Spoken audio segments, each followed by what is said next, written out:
Hey, I'm Tyler. And I'm Katie. You're listening to Not-Stalgia, the podcast that is both educational and consumerist. Is that a word?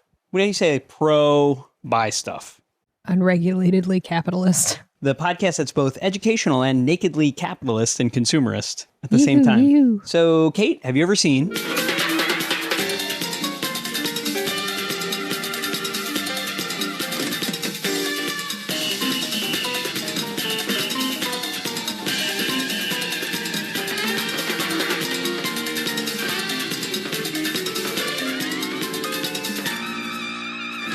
Unwrapped? I think I've definitely seen an episode of Unwrapped. Like, it's one of those shows that's just on ambiently. If you leave your TV on long enough, it will find an episode of Unwrapped, right? As you're going to see, there seem to be an inordinate amount of episodes of Unwrapped, too, so it makes sense that it just would be somehow you'd end just up on the there. Food Network in the 2000s. So this show, Kate, ran from June 1st, 2001 to May 28th, 2011, which is 10 years. I don't believe the information I'm finding about this show, and I haven't done further research to dig deep enough, but a cursory glance says that somehow in 10 years it ran for 22 seasons, which is possible. Sometimes shows go in a quicker cycle. They make 2 seasons a year. I don't believe it. And 341 episodes? It doesn't sound right, but that's what's reported everywhere on the internet. So that probably requires further investigation. Almost one for every day of the year. It's just too much. Incredible. Ooh, the Year of Unwrapped, our new podcast series where we watch an episode of Unwrapped every day. I don't know if I could do that. It's hosted by Mark Summers. So, Double Dare. Yeah, Double Dare. Unwrapped. Those it. are Those are the two credits. Things. Yep. Oh, contraire. Wait till October. Oh, no. What? You'll see. Spooky. You got spooky Mark Summers coming up. Fall summers, so to speak. So this show is a behind-the-scenes look at how foods, typically packaged foods, what we now might call ultra-processed foods, are made. This is just... Is it a commercial? They're bowing at the altar of the American ultra-processed diet. But they kind of it's got a little bit of how it's made going on. They're never visiting like a pumpkin patch or anything. They might. The episode you chose, they don't, but they might if you go on allegedly 341. They're like, here, watch this zucchini grow, and then we'll eat it. We'll saute it lightly in olive oil, maybe a white wine reduction, some fresh herbs. I don't think they're doing that. They're like, here, look at these things on a conveyor belt. It's like Andy Capp's hot fries, like. My body functions best when I'm eating in-season fresh produce like Andy Capp's hot fries and gumdrops. So there's a game show spinoff called Trivia Unwrapped in 2004. Wow. Very up Mark Summers' alley. There's a new version of the show in 2015 called Unwrapped 2.0, but they got rid of Mark Summers and replaced him with Alfonso Ribeiro. And for some reason, Kate, I really enjoyed this show as a kid. So for one, it's mostly about junk food. Like the episode I remember really liking was about breakfast cereal. Okay, you love breakfast cereal. I do. It's like they talked about the mascots, they show it getting pumped into the boxes. That was made in a lab to captivate you. And I was a weirdly nostalgic little boy. Like I was already nostalgic in 2001 when I was 10. So seeing Mark Summers and remembering him from Double Dare, and it wasn't that big of a memory to have because it wasn't that long ago, but I really liked that because I really associate Mark Summers with Nickelodeon, Double Dare, What Would You Do, stuff like that. So I gravitated towards that. And as I mentioned last week, this was part of my ritual, me and my friend Dustin's sleepover ritual where we would watch Iron Chef and this. Incredible. Last week as well, I gave you a choice, Kate, and you picked Party Snacks. Unfortunately, I was unable to procure the Party Snacks episode, so instead I found an episode just called Snacks. Covers pretty much the same ground. I think there's a lot of repeated ground tread on Unwrapped. Here's my question. Mm-hmm. What other, you read me a lot of different ones. Are there any that are good for you? Would you like me to go back to Here's the problem. The internet says, on one hand, there's 340 episodes. On the other hand, they only list maybe 50 episode titles, and most of them are what we talked about. There's one called Pasta. Okay. It's like Pasta's about how dry food. pasta is made. Yeah. Now, this episode, I'm seeing competing reports of what season and episode it is. One thing I found says that we're about to watch season 3, episode 18. Another thing said this is season 4, episode 3. The archivist at the Food Network just did a terrible job with Unwrapped. Boo, boo. So, archivist. I have no idea. If you're listening, we got beef. That's probably an episode of Unwrapped. We're going to throw down. Oh, I forgot. I prepared you a snack board. Yep, here it is. Make this a 4D experience for you. This is the beigest looking charcuterie I've ever seen. Can you give us a rundown real quick? Okay. For the listeners. We appear to have an iced oatmeal cookie, perhaps. When's the last time you saw one of those? A while. And the cookie underneath is the same texture as Jamie Lee Curtis's skin in The Last Showgirl. And then it's got a frosting on it. Good for Jamie Lee. I think she got to do a lot of character design there. Smart Food cheddar popcorn, a wavy ridged chip sour cream and onion. I'm assuming is sour cream and onion. Hers. Because sour cream and onion should only be wavy. That's my hot take. A regular chip with sour cream and onion powder on it, disgraceful. Okay. When I was shopping for this, because we're married and I knew that's how you ended up with a wavy sour cream and onion chip. Thank you. Tailored to your tastes. Perhaps a roasted peanut. That's a health food. That's healthy. Yeah. And then maybe a chocolate covered almond. Correct on everything. Bing, bing, bing, bing, bing. This is as close as I could get to illustrate this episode. I really tried to match exactly. Oh boy, did I went to 2 stores. I was getting mad. It was a whole thing. Don't get me started on the Mother's brand oatmeal cookies. Thank you for putting in the work for me. I appreciate it in our marriage. The house not clean. The lunch not prepped. Bought them cookies, though. This would have been my dream as a kid too. Me and Dustin were watching this. We never had the exact foods on hand, but you wish you did because this show makes you hungry, you know? We might have been greedily eating handfuls of cereal out of a box. I don't know. Perhaps, yeah. Pass the chips and don't hold back the peanuts because it's time to dig into the world of snacks. Find out what makes this yogurt so yummy. And check out where new snacks get their debut, popcorn gets its personality, and a classic cookie gets cooked up right. Plus, we're going nuts uncovering the secrets behind these almonds and this large lagoon. Hey, nice monocle. So pop a can, rip open a bag, and get comfortable. All these snacks and more coming up on Unwrapped. The over-the-top narration. Just silly little puns Yeah, we're going nuts. Oh, This is kind of a fun little intro, though, right? Yeah. It's like a little stop motion intro with lots of different food. Oh, it's Snacks with an X is the Snacks title of with this an episode. I kind of love it. I like that Mark Summers is able to drum up enthusiasm for nearly anything. You know, I appreciate that. He really could have done a show about a potato. That's got to be an episode. One single potato. This would have been your dream to attend. The Snack Expo They went to Snack 2003. 2003. All right, Kate. First course. I got you some Hers potato chips. We're going to crunch it, make some ASMR. I'm going to crunch it, yeah. It's a sour cream and onion chip. There's a chip that tastes like a hamburger patty. People are demanding ethnic flavors, Kate. Yep. They've introduced some twangy shamisen music to be like, yes, this is foreign. This is what I'm here for. Barbecue was the first flavored chip, starting in the 1950s. Even as a kid, I loved that kind of trivia. I needed to know. Oh my God, this one snack consultant is saying that hot and spicy foods have escalated over the 10 to 15 years prior. What are they like now? I guess they are crazy now. You know, the one chip challenge. She predicted the one chip challenge. You ever have a pork rind? No, I don't think. Oh, I used to like them I'm vegetarian now, but when I was a meat eater, I liked a pork rind occasionally. I just They're can't really, get behind it. Very flavorful. You can tell it's made out of pork. They were George H.W. Bush's favorite snack. Okay, I tried to get the big tin with the 3 popcorn flavors. We're recording this in August. It was unavailable anywhere I went. You sure that there wasn't one in your mom's basement that has been there either since Christmas or in preparation for this coming Christmas? Mom, you're right. She will give us one at Christmas, and we can never finish it before it goes stale. So instead, Smart Food popcorn, white cheddar. Did you know that popcorn was the #1 selling snack food in the world, Kate? No. Me neither. Ooh, that's Smart Food cheddar. We never get this. It's really good. Here's Kent Arrett, the popcorn specialist. What a job. Just a boring man who is really good at, I don't know what being a popcorn specialist entails, but he's good at explaining it to us. Look at that kettle of cheese sauce. I feel like sometimes when people lay out volume like that, where it's we could fill Soldiers Field to a depth of 37 feet with that popcorn. I'm like, just tell me it's a lot. I don't know. My feeble mind can't comprehend that. Waiting, you die. We could be standing just straight up die with 4 people on top of each other's shoulders and still be drowning. Yep. So this company, Mother's, right? This is like a sprint. This is a lot. Every store I went to had Mother's iced animal crackers, but no Mother's oatmeal cookies.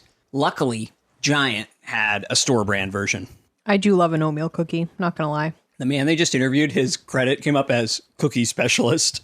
All right, same recipe since 1914. Wow, that vat situation that they are mixing the Mother's oatmeal cookies in looks like it's from 1915, right? Everything's just caked in layers of sugar and butter and stuff. And I feel like the outside is like chipping off. All right, those were pretty good. They're pretty good. Look at this stand mixer where the whisk is like as big as a person. You get to see all the supervisors at the plant riding around on tricycles. Kind of weird. Oh, the late 90s obsession with something that was low fat. Like, oh, barf. All right, so this is the TCBY frozen yogurt segment. I could not get any frozen yogurt at home, so I have some ice cream for you. Do you even want it? Can we save it? Yeah, all right. This is too much. All right. I'm not saying my diet is like outstanding in any way, but I just really consumed like a lot of ultra processed food in a very short amount of time. We'll save the ice cream. I think I might have to eat the ice cream in my own time. I was going to feed you some, how do you pronounce it? Van Leeuwen? Van Leeuwen's pistachio ice cream. But and that sounds really good, but we'll just keep it. My stomach hurts. Got tummy ache. I need to take a break.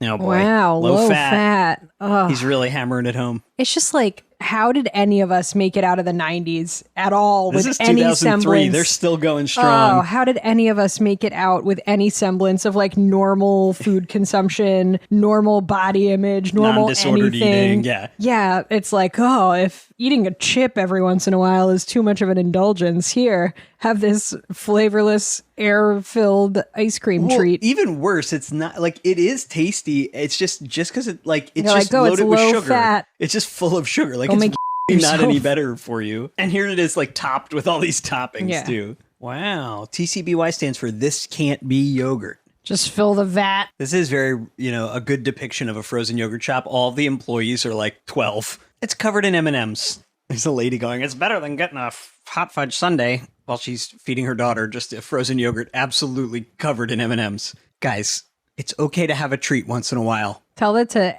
anyone's mom in 2003. They're just letting that dog savage a frozen yogurt cup. Oh, no. Here we go. Some sort of Mr. Peanut collector. I'm scared. When I was at the store looking for these snacks, the ice cream section had an enormous amount of ice creams meant specifically for dogs. I thought it was fascinating. All right, I did get some traditional Planters peanuts, salted. Classic. Eat your dried bean. Mark Summers here to blow our mind with the fact that a peanut is a bean. They're pretty good. Was that him in the mascot suit opening Absolutely. the door? The Mr. Peanut guy is dressed as Mr. Peanut. What is salad oil? Planters salad oil. They're saying to pour peanut oil on your salad, which actually sounds kind of delicious. He has an animated Mechanical sign. Yeah, like the arm moves, the drop of oil moves. It's actually pretty cool. They're like, could you please blow the peanut whistle? Some of the paintings of Mr. Peanut are so funny. Like The his Mr. face. Peanut signet ring is really a choice. The pinky ring. I hate stories like this where they're like, oh, Planters had a contest in the 1910s of school children to make a mascot. That kid definitely did not get compensated for creating this advertising thing for them. You got a certificate. Right. Like, they're like, oh, how cute. It's like, no. They Pay the outsource their children. labor to school children. This man has to have a fulfilling job, though, because he lives in a McMansion and has all of this peanut-based memorabilia. That's true. You make fun of... You think you're better than that guy? I'm not. Not All in right. any way. We're moving on from our peanut course to our almond course. Oh. It looks like they're going to do a lot of candied almonds. I could not find a good candied almond, but I did find chocolate dipped. Credit to Mark Summers for delivering these stupid puns with a straight face. Mark Summers has had to deliver a lot of weird. So I just love the tonal shift in this episode between like ice cream has too much fat and now he's like, you want to eat these raspberry cheesecake almonds? Hell yeah.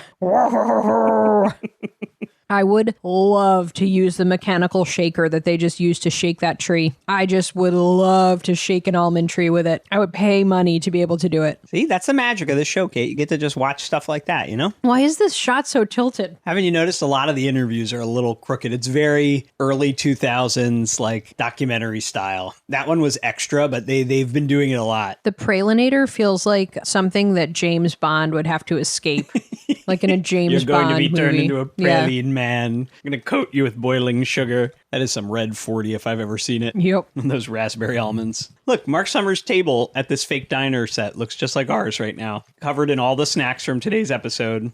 If guilty pleasures seem too calorie-laden for your diet, there is a way to have your cake and eat it too. Yogurt, definitely.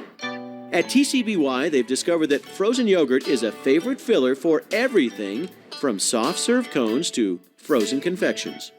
It's got the healthy benefits and it's low in fat and calories. That's what makes it different from regular ice cream. But it tastes just as good. I thought the show was enjoyable. I liked the element of going behind the scenes, looking at the stuff moving on the conveyor belts was oddly soothing. I don't really have a piece of critical feedback, I don't think, except that it just like glorifies like evil, ultra processed consumerist hell. But that's what we're living in. That's a small piece of critical feedback. That's what we're living in. Yeah, and that it reflected our views. It's a product of its time. Our views at the time as a society about nutrition and like, if you have frozen yogurt, it's so much healthier than having ice cream. You don't have to hate your life after you have it. You don't have to cry in your room. It's okay to have a little snack, guys. It's okay. It's okay to have a little snack. Have some ice cream. It's Food okay. is neither inherently good nor bad. All things in moderation. But so yeah, like it predates like our terminology that we now have as a society of the oddly satisfying video, but definitely fits into that category, like you said. Yeah. There's also like a little bit of engineering there. It's kind of fun to see like the oatmeal cookies. They talked about how the machine would flip over every 8th cookie on the conveyor belt so that they'd always have icing side facing the outside of the package. I thought that was pretty interesting. You know, I agree with you about the idea when they talk about the quantities. It's like just stupid, you know? I can't conceptualize the size of, even when they're not Soldier's like, Field. Yeah, telling you it's filling a field. Then other times they just tell you the numbers, which like I get it. They're reporting the statistics, but I like will sit there and be like, I don't know it. They're like, everyone eats 100 million of these cookies a year. And you're like, is that a lot? Sounds nice. I like the little history in there. They told us about the history of Planters peanuts, history of Mother's cookies. You know, it's just, it's a chill, very calm show, you know. You just get your info, you get your little obvious advertisement. But thanks for revisiting this with me, Kate. It was, honestly, this is a rare thing for the show, this podcast. It was just as good as I remember it. And you didn't seem too upset. I wasn't too upset. That's a double rarity. Gonna watch more? Could this be your end of night show if you really had absolutely nothing better to do? Probably not, but we'll see. Okay, so thanks for watching those 2 Food Network shows with me. That really closed the loop on my childhood, and I appreciate that. Next week, Kate, something completely different. We have a listener suggestion we have to get to. Ooh, what is it? Tell you Give next me a week. hint. Movie. That's it. 90s. That's our whole podcast. Listener suggestion. All right, goodbye. Ever wonder how your favorite foods are really made? There is a way to decipher what is inside. Go behind the scenes, discover the mysteries behind the munchies. From a new twist on pretzels to the making of beer. It was the best batch of beer we had ever tasted. Unwrapped has all the facts on the best sweets and snacks. It's a blast of beloved food, present and past. Unwrapped, the original series. If you don't get Food Network, call your cable or satellite provider.